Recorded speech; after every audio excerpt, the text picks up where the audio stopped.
Selamat sore, bertemu dengan saya kembali Aryadi. Kali ini saya akan mengulas topik tentang static routing dari permasalahan routing sebelumnya, dynamic routing.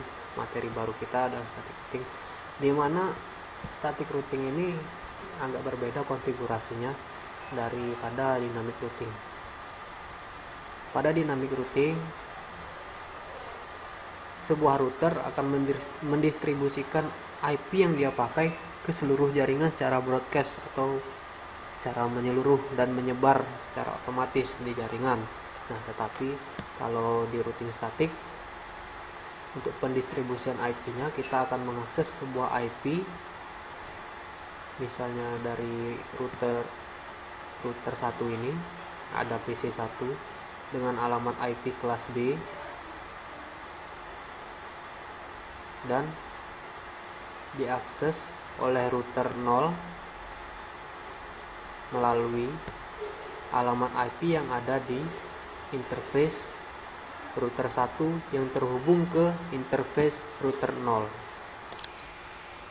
Kita sebut saja jaringan ini adalah jaringan antar router, dan ini adalah jaringan network 1, dan ini adalah jaringan network 2. Jaringan network 1 dengan network 2 memiliki alamat IP kelas yang berbeda-beda. Otomatis ketika alamat IP berbeda dan subnet juga terkadang berbeda, tidak akan bisa terjadi komunikasi atau tidak terjalin komunikasi.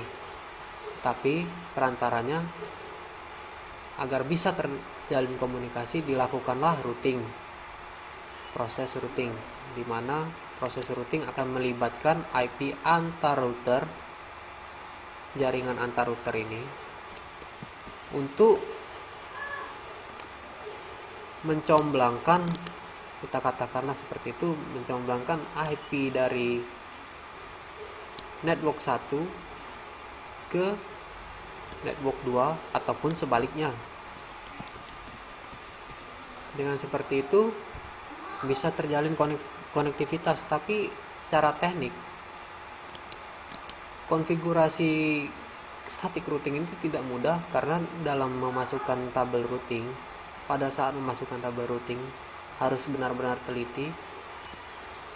Kita akan memasukkan, misalnya kita akan mengkonfigurasi router 0 ini untuk mengakses alamat IP yang ada di PC1 ini. Begitu juga sebaliknya, untuk mengakses alamat IP yang ada di PC0, router 1 harus dilakukan proses routing protokol. Oke, sampai sini sudah mengerti?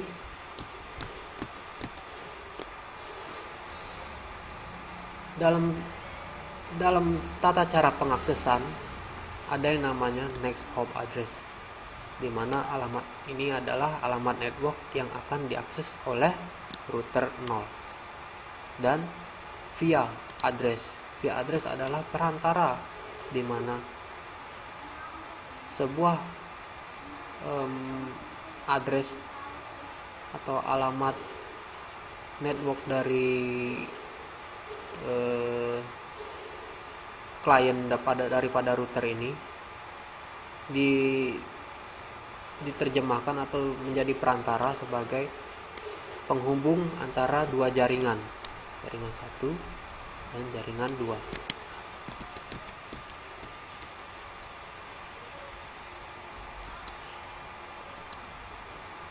Nah, dalam kasus kali ini saya akan memberi salah satu sintaks daripada static routing.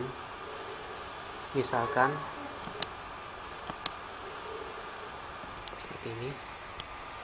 Pada konfigurasi terminal atau config configuration terminal, ketikkan IP root @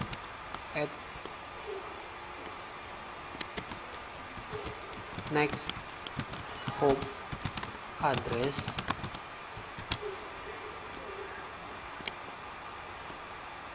Hop address, subnetnya,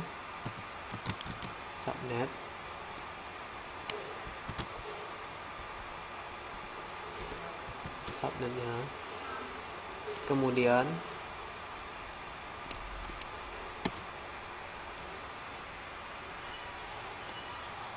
via address atau interface-nya daripada router itu sendiri. Bisa Anda ingat,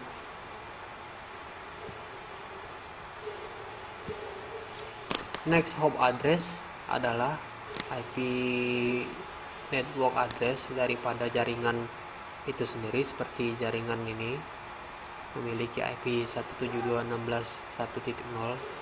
dengan kelas B, dan jaringan ini memiliki network address 192.168.1.0. Ini adalah kelas C.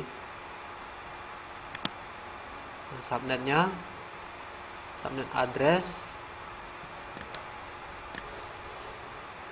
address bisa kita masukkan subnet dengan CRDR 255.255.0. Kenapa? Karena alamat ataupun subnet ini adalah subnet yang umum sebenarnya. Yang saya pakai seringnya ini. Kalau untuk secara teknisnya saya tidak tahu. Itu bisa Anda cari di Google selebihnya. Via address adalah alamat daripada interface penghubung atau perantara daripada address network 1 ataupun network 2. Inilah via address namanya. Via address ini adalah IP daripada jaringan network antara router ataupun interface-nya, bisa dikatakan interface-nya.